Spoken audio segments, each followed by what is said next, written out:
نبدأ كده ب General Revision on Vocabulary Units 7 and 8 اللي هي كلمات الوحدة السابعة والثامنة.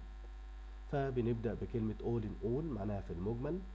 Dear Diary ذكرى عزيزة أو ذكرى لا تنسى. Determination بمعنى إصرار أو تصميم أو عزيمة.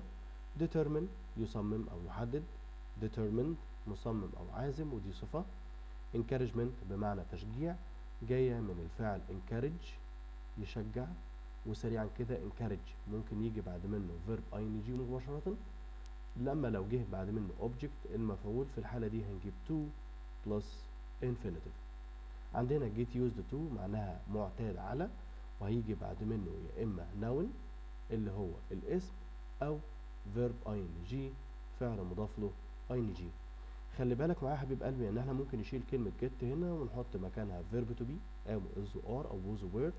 عندنا grow وعندنا كمان كلمة become، كل دول بداية كلمة get في التعبير ده. host family بمعنى عائلة مضيفة. independent معناها مستقل أو معتمد على نفسه، ولما نحب نيجي نعكسها بنشيل ال in هتبقى dependent معناها معتمد على الغير. pick up بمعنى يقل أو يوصل أو يلتقط.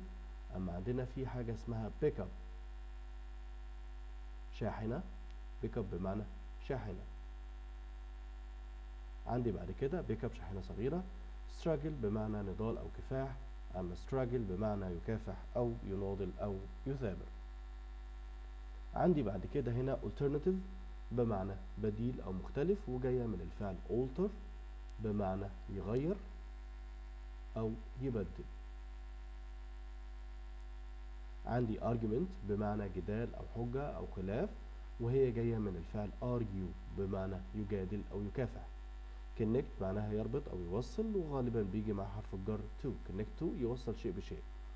convenient ملائم أو مناسب اللي هي بتساوي كلمة suitable، ولما نحب نعكس convenient بنحط in في الأول. inconvenient معناها غير ملائم أو غير مناسب. earlier قبل ذلك أو فيما مضى. earlier أبكر من أو أسبق، جه بدري يعني. عندنا environmentally friendly صديق للبيئة، وخلي بالك ممكن نشيل كلمة environmentally ونحط مكانها eco، فممكن نقول eco friendly برضو معناها صديق للبيئة.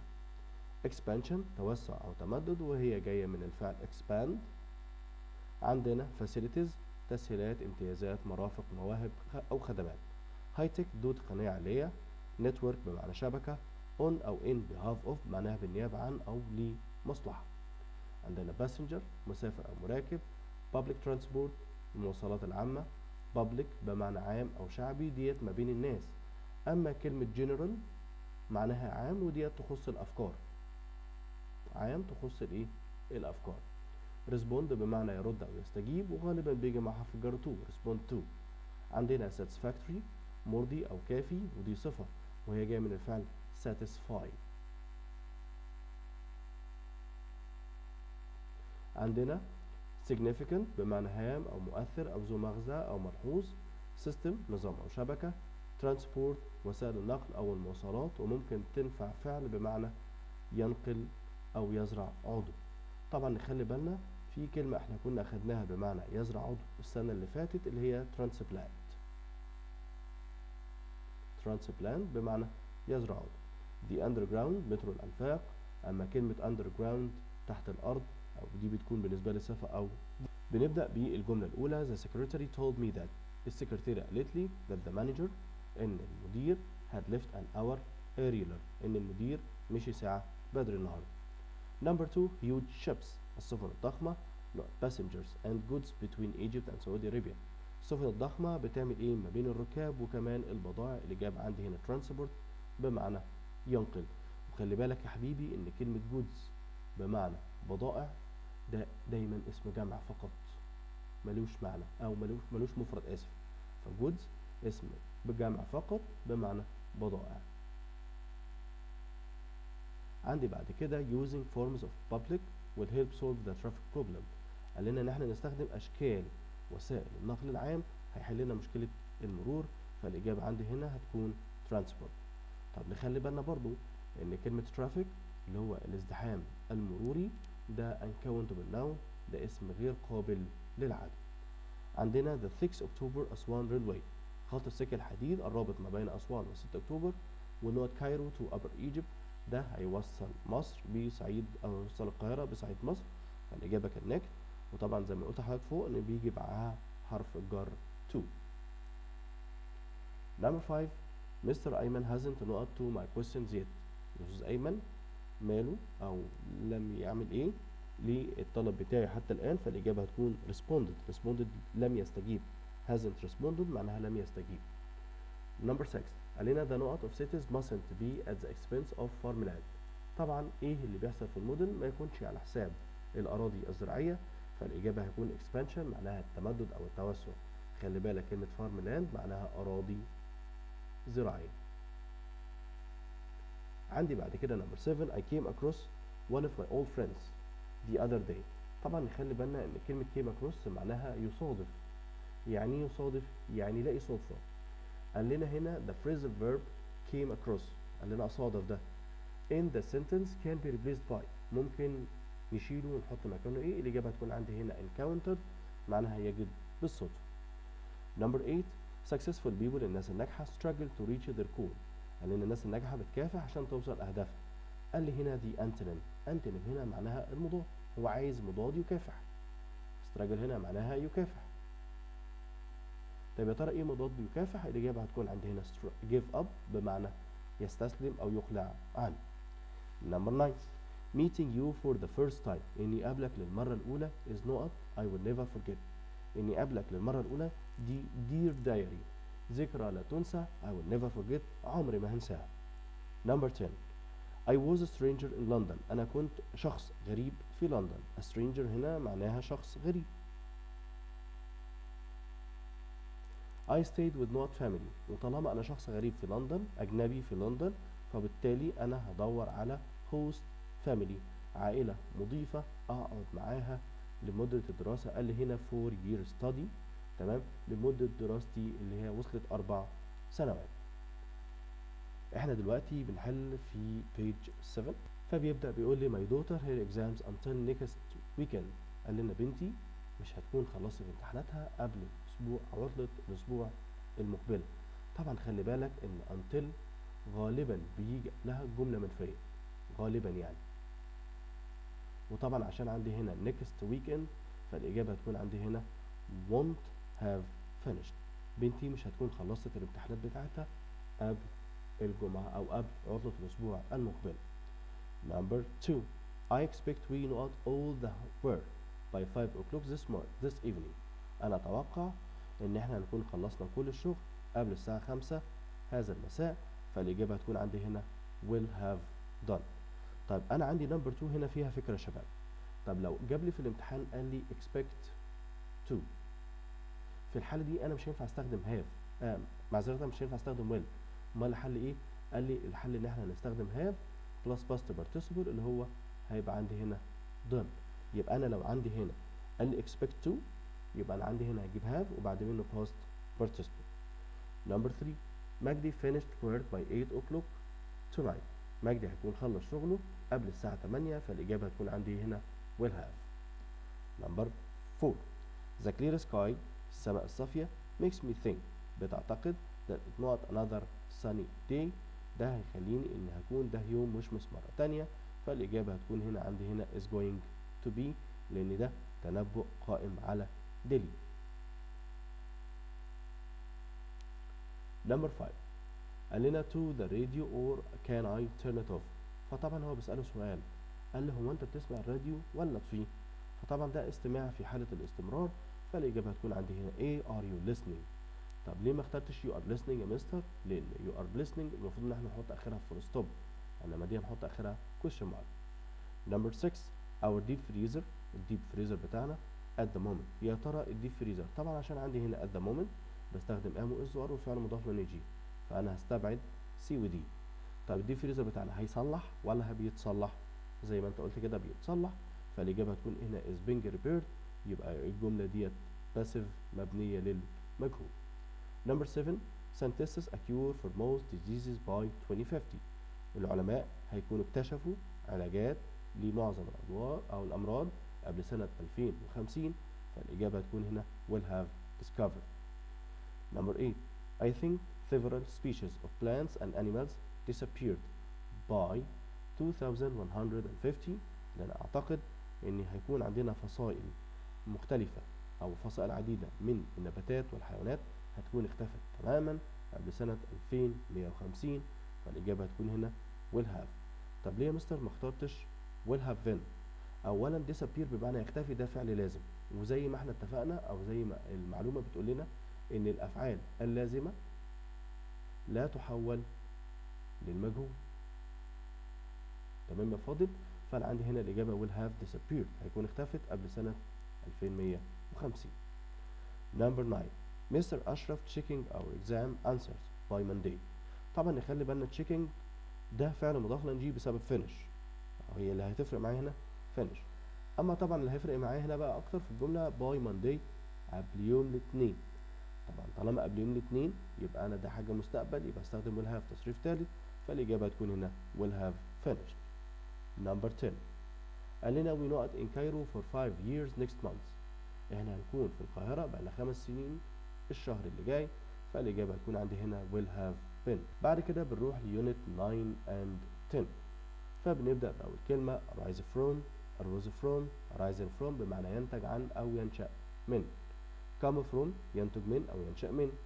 biodiversity التنوع البيولوجي. challenging معناها ينطوي على تحدي. consequently بالتالي أو لذلك. as a result بالتالي أو لذلك.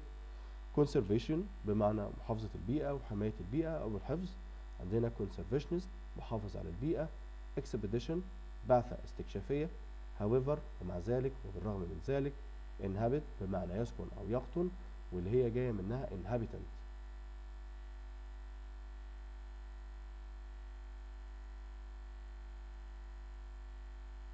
inhabitant معناها ساكن أو قاطن، أهي inhabitants بمعنى سكان.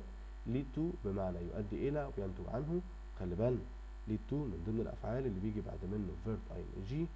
ومستر ما أنا عندي to، خلي بالك هنا to دي هنا جاي حرف جر مش جاي لام التعليل، يبقى أنا عندي lead to هيجي بعد منه verb مضاف ing أو noun. عندنا result in يؤدي إلى أو ينتج عنه.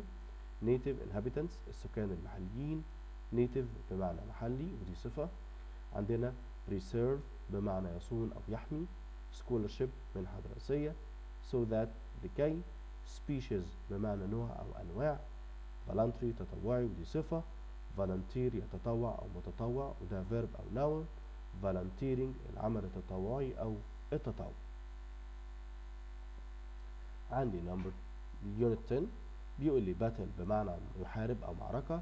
broadcast الباست منه broadcast والتصريف الثالث broadcast بمعنى يذيع أو إذاعة. channel بمعنى قناة، خلي بالك ممكن تكون قناة تلفزيونية أو قناة مائية طبيعية ليست من صنع الإنسان. correspond بمعنى يراسل. correspondent بمعنى مراسل.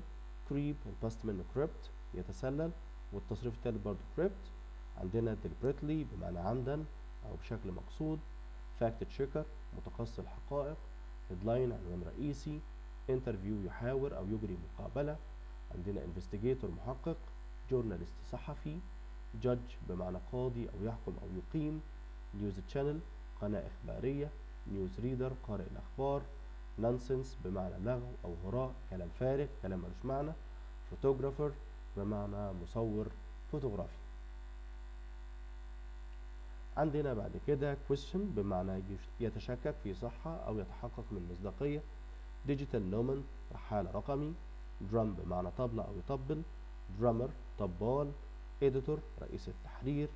foreign correspondent معناها مراسل أجنبي. find بمعنى اكتشاف. عندنا foreign بمعنى أجنبي. foreigner شخص أجنبي. prisoner سجين. program معناها برنامج. recognize يتعرف على. reporter مراسل صحفي. scene مشهد أو مكان. عندنا search engine محرك البحث. sense بمعنى معنى أو مغزى وطبعا حاسة أو شعور. source بمعنى مصدر، أما لو قلت resource بمعنى مورد. عندنا stage خشبة المسرح أو مرحلة. tempt بمعنى يغري أو يغوي، وطبعا عندي هنا حرف البي silent. تعالى كده نشوف الأسئلة دي.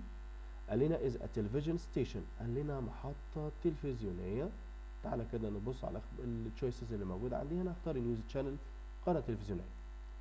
نمبر 2 قال لنا Egypt is for its fantastic weather. قال لنا مصر معروفة بطقسها الجميل، فالإجابة هتكون عندي هنا famous for.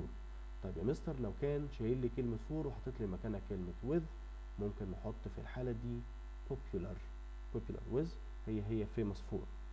نمبر 3 mobile phones have advantage and disadvantage. قال لنا الهواتف المحمولة ليها مزايا and disadvantage ليها عيوب. قال لنا the word advantage الكلمة مزايا means ايه؟ فالإجابة هتكون عندي هنا pros بمعنى مزايا. طب cons عيوب، demerits عيوب، أما coins بمعنى عملات معدنية.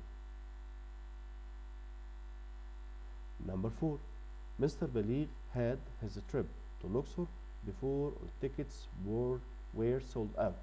مستر بليغ اضطر ان هو يحجز للرحلة بتاعته للأقصر قبل ما التذاكر كلها تتباع، فالإجابة هتكون عندي هنا reserved هنا اللي هي بتساوي كلمة booked هنا بمعنى يحجز، وريسيرف برضه بمعنى يحجز. Number 5 several health problems قال لنا مشاكل صحية عديدة arise from obesity بتنشأ من obesity هنا معناها السمنة. Which of the following choices are antonyms معناها مضاد arise from مضاد تنشأ من، فالإجابة lead to تؤدي إلى، result in ينتج عنه، فالإجابة تنفع A and B. Number 6 he is a native of Egypt هو أصله مصري. This means he is not إيه؟ الإجابة هتكون عندي هنا Egyptian citizen مواطن مصري.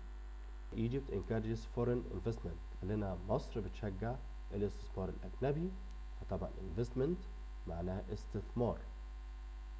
Especially that from Arab countries وعلى وجه الخصوص الاستثمار الذي يأتي من الدول العربية. The adjective foreign قال لنا الصفة foreign أجنبي in this utterance في هذا النمط is an antonym of قال لنا مضاد إيه؟ فالإجابة هتكون هنا domestic. خلي بالنا طبعا domestic investment ده استثمار داخلي وده لفظ اقتصادي. Number 8 I am sorry for breaking your mug. آسف إن كسرت المج بتاعك. I didn't do it deliberately مش عملته قاصد. In this context we can use instead of deliberately فالإجابة تكون هنا intentionally. فأقول لك هنا أنا ما قصدتش إني أكسر المج بتاعك، فكلمة intentionally معناها عن قصد. Number 9 قال لنا if we want to keep natural balance in forests لو احنا عايزين نسيب التوازن الطبيعي في الغابات we need to protect in forests محتاجين نحافظ على biodiversity التنوع البيولوجي اللي موجود في الغابات. Number 10 I came first and won A to study medicine in the USA. أنا طلعت الأول وكمان كسبت scholarship منحة دراسية عشان أدرس الطب في الولايات المتحدة الأمريكية. بنبدأ نحل الجرامر بتاع unit 9 and 10. قال لنا when he was 5 years old لما كان عنده 5 سنين my brother watched all the children's TV's program. الإجابة هتكون used to أخي اعتاد أن يشاهد كل برامج الأطفال. Number 2 sometimes أحيانا my father bring me presents without saying why. أحيانا كان بابا متعود إن هو يجيب لي هدايا من غير ما يقول لي ليه، فتنفع used to وتنفع would. الإجابة B and C. Number 3 when I was young لما كنت صغير I used to swimming every weekend. طبعا زي ما احنا عارفين إن used to followed by infinitive بيجي بعد منه المصدر، فالإجابة هتكون go. In the past في الماضي I used to smoke زمان كنت متعود أدخن. Number 5 when mom was young لما مامتي صغيرة she'd do the housework alone. تنفع would وتنفع used to، فالإجابة A and B. طب ليه ما اخترناش were used to؟ لأن بيجي بعد منه verb ing وكمان اللي موجود عندي هنا do the infinitive. Number 6 when she went back to school لما رجعت المدرسة she found the wrong composition the day before. الإجابة هتكون عندي هنا had written. طبعا لو خلي بالنا لو كان عندي أفعال زي found realize understood الأفعال ديت لو كانت في صيغة الماضي دايما بيجي بعدها ماضي تام past perfect. Number 7. As soon as I came home. بمجرد إن رجعت البيت. My brother my car. الإجابة هتكون عندي هنا borrowed. طب يا مستر أنا عندي هنا as soon as بيجي دايما بعد منه ماضي تام. الإجابة came past simple. فخلي بالك بقى لو قالك لو عندك تسلسل الأحداث ما كانش فيه فاصل زمني بينهم فالإجابة هتكون أو القاعدة بتاعتي بتكون as soon as past simple ماضي بسيط ماضي بسيط. بعد كده بنروح للجملة نمبر 8. After the match the players celebrated with the fans. لأن بعد اللعيبة ما خلصوا المباراة بدأوا اللعيبة يحتفلوا مع الجماهير فالإجابة هتكون هنا had won. By the time I arrived to school قبل ما أصل المدرسة الجرس had been rung أو had already rung فالإجابة تنفع B and C. تنفع الجرس كان اتضرب وده باسيف مبني للمجهول تنفع جرس أصدر صوت الرنة بتاعته فالإجابة برضو تنفع active. Number 10. They couldn't go swimming because their swimsuits at home. ما قدروش يروحوا يسبحوا أو يذهبوا للسباحة لأن البدل السباحة بتاعتهم كانت اتنست في البيت فالإجابة هتكون عندي هنا had been forgotten. بنروح ليونت 11 and 12. أكشن بمعنى حركة أو قتال أو القيام بشيء. أكشن فيلمز أفلام الحركة. أنيميشن رسوم متحركة. كيج قفص. كوميدي فيلم كوميديا. constantly باستمرار أو بانتظام أو دائما. constant صفة بمعنى مستمر أو منتظم. constancy الثبات أو الولاء أو الإخلاص. harness بمعنى يستخدم أو يسخر. hilarious مضحك جدا أو هزلي. historical تاريخي. historical films أفلام تاريخية. horror الرعب. horror films أفلام الرعب. hostile بمعنى عدواني. invade بمعنى يغزو والاسم منها invasion بمعنى غزو. عندي music بمعنى موسيقى. musical موسيقي ودي صفة. musical فيلم غنائي أو استعراضي. musician عازف أو موسيقار. powerful بمعنى قوي أو مؤثر. romance الرومانسية.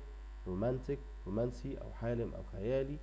sci-fi الخيال العلمي اللي هي بتساوي كلمة science fiction خيال علمي برضو. starve يعاني من الجوع أو يموت جوعا. surprising بمعنى مدهش. surprisingly بشكل مذهل أو مدهش. talent بمعنى موهبة اللي هي بتساوي كلمة gift برضو بمعنى موهبة. talented موهوب. وtrust بمعنى يثق بيه. نروح لكلمات الوحدة ال 12. accessories ملحقات إضافية. achievable يمكن إنجازه. come across يصادف. cruel يزحف أو يحبو. entrepreneur رائد أعمال أو صاحب مشروع. honey bee نحلة العسل. law القانون. liar كذاب.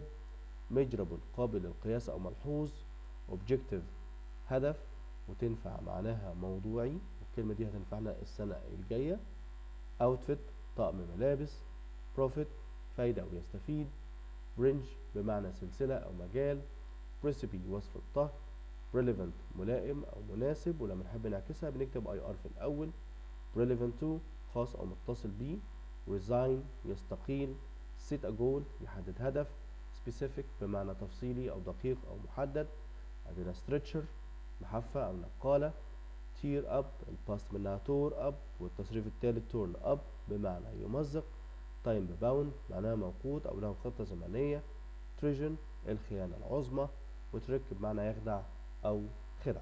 تعالى كده نحل general exercise on vocabulary units 11 and 12. فبيقول لنا a liar يعني شخص كاذب. قال لنا is a أو an mistrustful person شخص عديم الثقة. we say that someone when she gives up his job لما الشخص يقلع عن وظيفته أو يتوقف عن وظيفته فبنقول resign بمعنى يستقيل. بنبدأ number 3 لأن the of the final match made all the fans angry. إيه اللي هيخلي كل الجماهير تتضايق في آخر مباراة؟ قال لنا بسبب نص الخسارة. number 4 I bought a green for my little sister sleep suit. أنا اشتريت بدلة نوم خضراء لأختي الصغيرة. number 5 I am a bit tired today. أنا تعبان النهاردة شوية. فكلمة a bit بمعنى قليلا أو شوية is the synonym. synonym هنا بمعنى فالإجابة هتكون a little معناها قليل. لو كان محتاج الأنتونيم المضاد فنختار a lot أو far. Number 6 قال لنا he has romantic ideas. هو عنده أفكار مالها about the perfect society عن المجتمع الكامل. فبقول لنا هنا romantic بمعنى حالم is an antonym مضادها ايه؟ فالإجابة هتكون هنا realistic بمعنى واقعي. أما idealistic معناها مثالي. Number 7 the of this song isn't as good as the original one. قال لنا الريميك بتاع الأغنية ديت مش كويس زي الأغنية الأصلية، زي ما احنا بنقول عليها ما بين الطلبة ريميكسات. Number 8 all my father's office are invited to my sister's wedding. كل زملاء والدي في المكتب كلهم معزومين على حفلة زفاف أختي، فزملاء هتكون هنا بمعنى mates. Number 9 keeping birds in a is something cruel. يا ترى احنا بنربي الطيور فين؟ الإجابة تكون cages بمعنى أقفاص. Number 10 you should be honest. لازم تكون صادق أو أمين especially with people who not you. وخصوصا مع الناس who trust you. الناس اللي بتثق معك. بنحل أسئلة الجنرال exercises on structure على القواعد اللي موجودة في unit 11 and unit 12. قال لنا he refused to join the national team لما مثير من الدهشة، فالإجابة تكون هنا surprisingly. Number 2 you have enough time. أنت عندك وقت كفاية. طبعا السؤال المزايل بتاعها أو التاج question بتاعها الإجابة don't you. طب ليه ما اخترناش have not؟ أولا ما ينفعش إني أستخدم have not في التاج question. تاني حاجة have هنا ده فعل أصلي. Number 3 she works to achieve her goals. هي تعمل بجد لكي تحقق أهدافها، فالإجابة هتكون عندي هنا hard. طب ليه ما اخترناش more hard؟ فالإجابة تكون هنا لأن ناقصها كلمة than. more hard than. وطبعا ده برضو منطقيا غلط، يعني أنا عشان أختار more مع hard مع than طبعا الكلام ده غير صحيح بالمرة. طبعا نخلي بالنا إن more بيجي بعد منه صفة طويلة، أما لو أنا عايز أستخدم hard مع than هقول harder than. Number 4 after the long walk. قال لنا بعد الرحلة الطويلة المشي I felt tired. شعرت ان انا تعبان تماما، فعشان كلمة tired صفة قصيرة هنستخدم معاها very.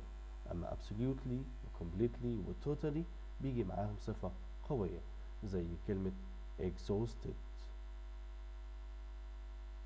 بعد كده number 5 she is always late for work. هي دايما بتكون متأخرة على الشغل بتاعها. طبعا نخلي بالنا دي is active معذرة positive إيجابية أو مثبتة، فطبعا لما نيجي نخليها في التاج question بنعمل فيها فهنقول isn't she. Number 6 she has enough free time. هي عندها وقت فراغ كفاية، فطبعا ده has لما نيجي ننفيها بننفيها ب doesn't she. And then number 7 a lion eats meat. الأسد بياكل اللحم. نفس فكرة eats نفس فكرة has، فنقول الإجابة عندي هنا doesn't eat. Number 8 a lion doesn't eat grass. الأسد لا يأكل اللحم. أنا عندي doesn't negative، أنا هخليها positive، فالإجابة تكون عندي هنا does. Lean is a clever doctor. Lean دكتورة شاطرة، فطبعا أنا عندي هنا is positive أنا هخليها negative، فهنختار هنا isn't lean أو isn't she. واحنا معروف في التاج question ما بنستخدمش أسماء، فالإجابة هتكون هنا isn't she، لأن التاج question بيتكون من الauxiliary verb الفعل المساعد زائد pronoun ضمير أو subject pronoun ضمير فاعل. Number 10 طه hasn't got any sister. طه ما عندوش أي إخوات بنات، فطبعا طه هنعوض عنه بالضمير هي. تمام، هنطير دول.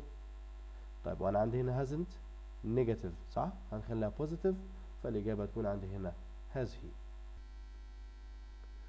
بسم الله الرحمن الرحيم. السلام عليكم ورحمة الله وبركاته. طلاب تانية ثانوي، يا رب تكونوا بخير.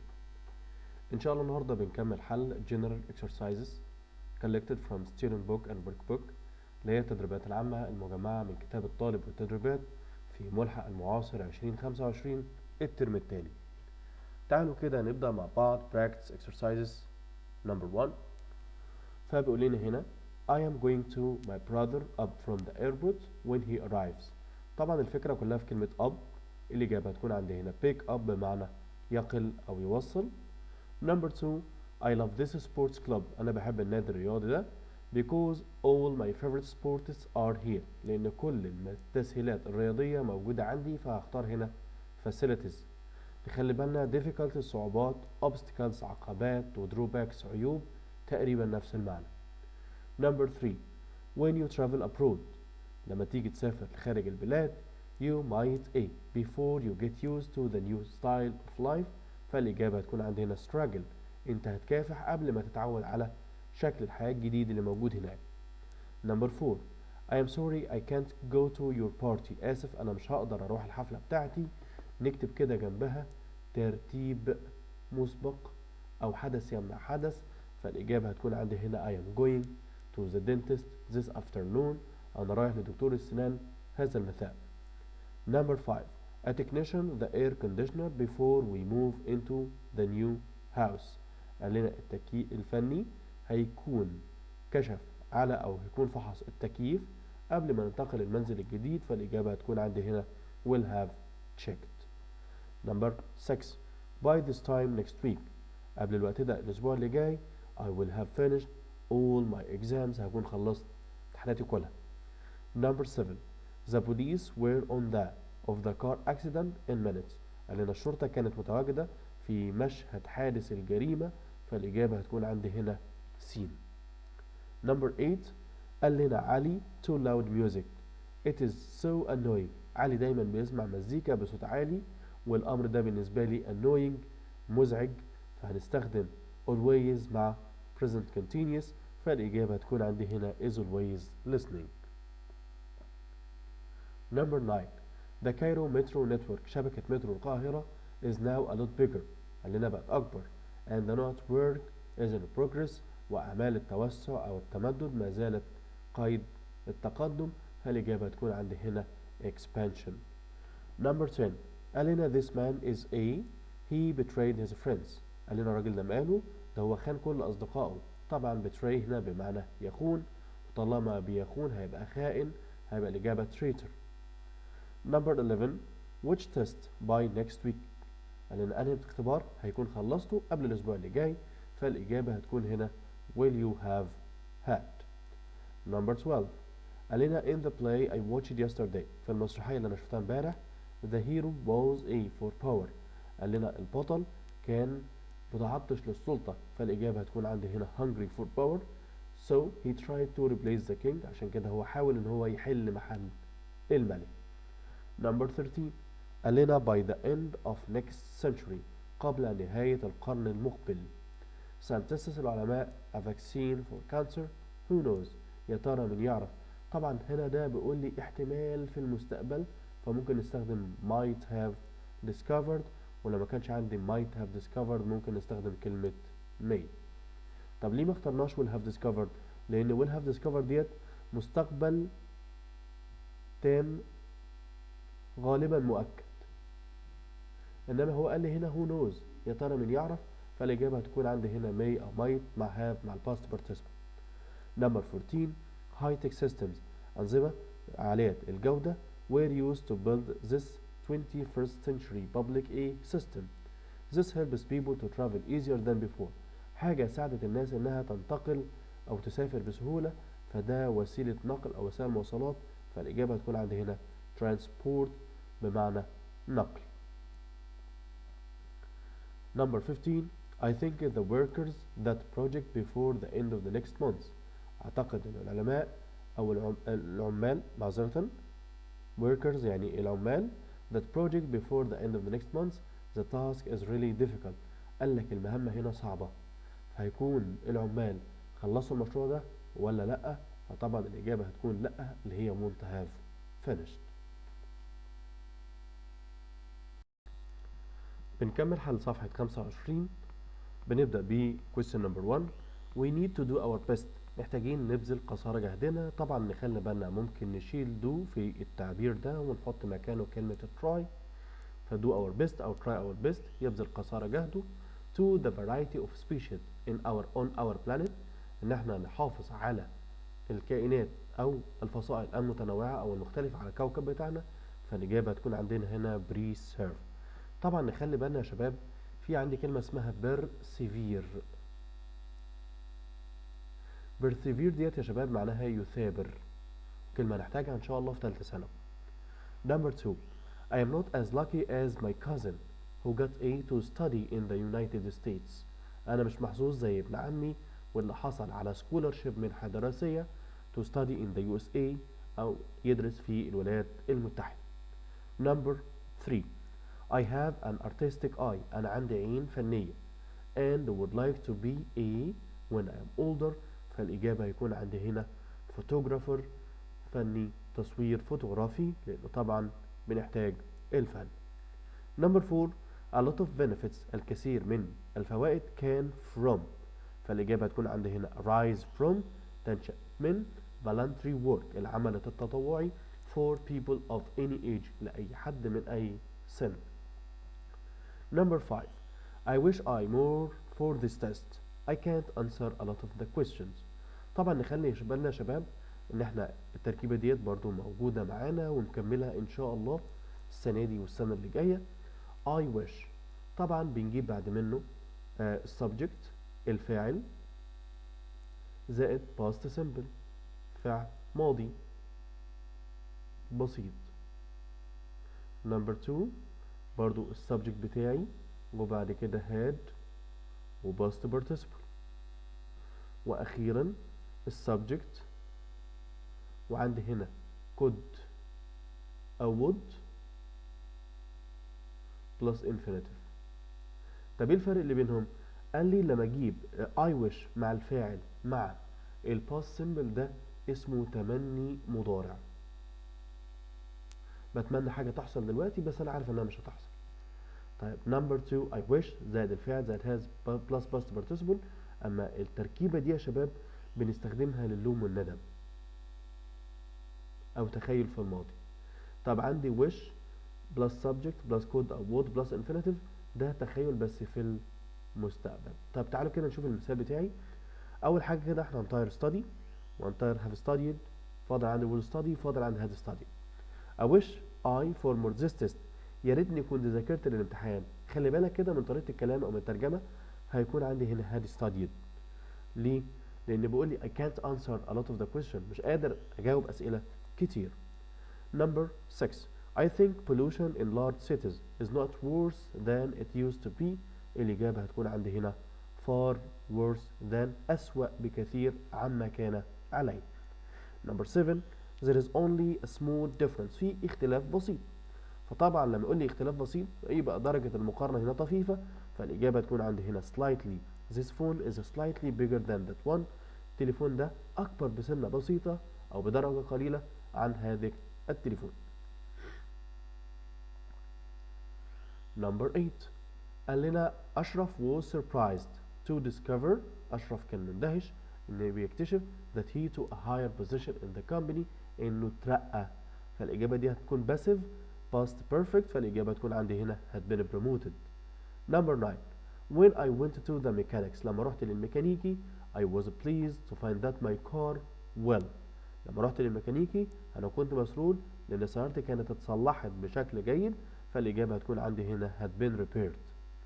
Number 10 my uncle is a he collects and tells them the news for a newspaper radio or TV. بيجمع وبيقول الأخبار من أجل جريدة أو بيخبر الأخبار لجريدة أو لراديو أو لتلفزيون، فالإجابة هتكون عندي هنا reporter. جملة number 11 I finally finished reading on the novel you me. أنا أخيرا خلصت قراءة الرواية اللي أنت كنت أصلا مسلفها لي، فالإجابة هيكون Headland. Number 12 It's important to know the of each piece of news. قال لنا مهم جدا نعرف مصدر كل قطعة خبر، فالإجابة هتكون عندي هنا source. بعد كده Number 13 traveling by plane is than traveling by train. قال لنا السفر بالطيارة هو قال لي than طبعا نخلي بالنا than دي صفة مقارنة، هنطير the most عشان دي تفضيل. comfortable لأن ناقصها more أو less. much comfortable مفيش حاجة اسمها much comfortable، الإجابة هتكون عندي هنا much more comfortable than traveling by train، سفر بالطائرة مريح بدرجة أكبر عن السفر بالقطار. Number 14 it's not a task to participate in keeping the environment clean. قال لنا المهمة ديت مالها إن احنا نحافظ على نظافة البيئة، فالإجابة هتكون هنا challenging فيها صعوبة. بنروح ل number 16 there are a lot of wild animals in African forests. عندنا الكثير من الحيوانات البرية في الغابات الإفريقية، فالإجابة هتكون هنا species بمعنى فصائل. Number 16 my father to go to work by car but now he does. والدي كان متعود ان هو ما كانش متعود يروح للشغل بالسيارة but now he does، ولكن الآن يفعل، فالإجابة هتكون عندي هنا didn't use. بعد كده بنكمل حل صفحة 26، فبيقول لنا هنا I am keen on high tech gadgets، لأن أنا مهتم جدا بالأدوات عالية التقنية and the future والمستقبل. I love watching science fiction films، بحب أفلام الخيال العلمي. Number 2 بيقول لنا don't worry لا تقلق your goal is A you can realize your ambition، أنت تقدر تدرك طموحك، فالإجابة هتكون عندك هنا achievable يمكن تحقيقه.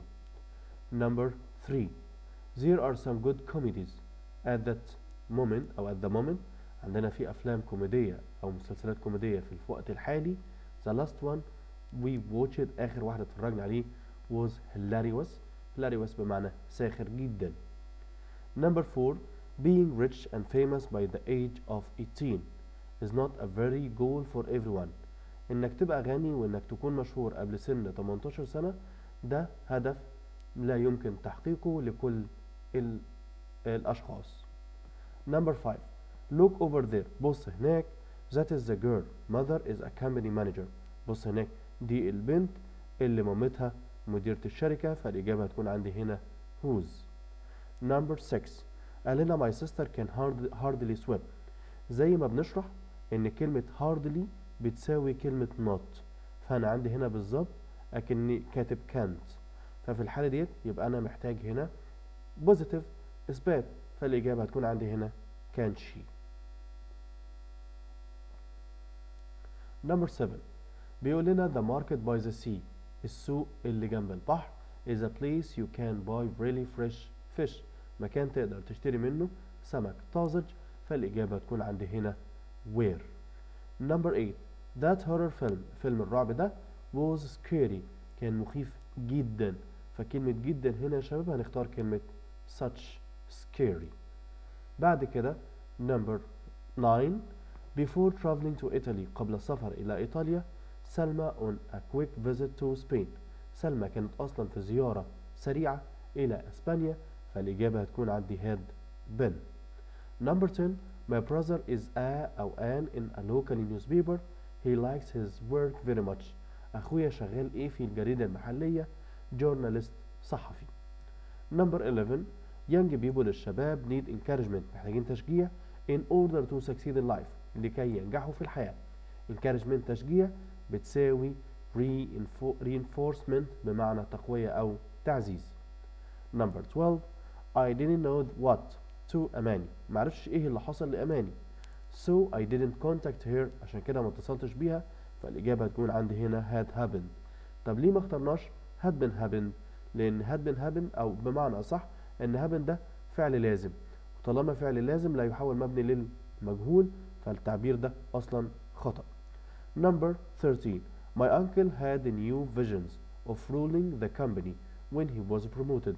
عمي كان عنده رؤى جديدة أو نظريات جديدة عند السيطرة على الشركة، فالإجابة هتكون هنا ruling over the company عند السيطرة على الشركة أو قيادة الشركة. Number 14 he no longer smokes as he used to، مبقاش بيدخن زي ما كان متعود. Number 15 قال لنا is the variety of a plant and natural animal life. قال لنا هو اختلاف النبات أو حياة النباتات والحيوانات in the world في العالم or a particular habitat أو بيئة محددة، فالإجابة هتكون عندي هنا biodiversity التنوع البيولوجي. Number 16 قال لنا I my report by this time next week. أنا هكون خلصت التقرير بتاعي قبل الوقت ده الأسبوع اللي جاي، فالإجابة هتكون عندي هنا will have finished.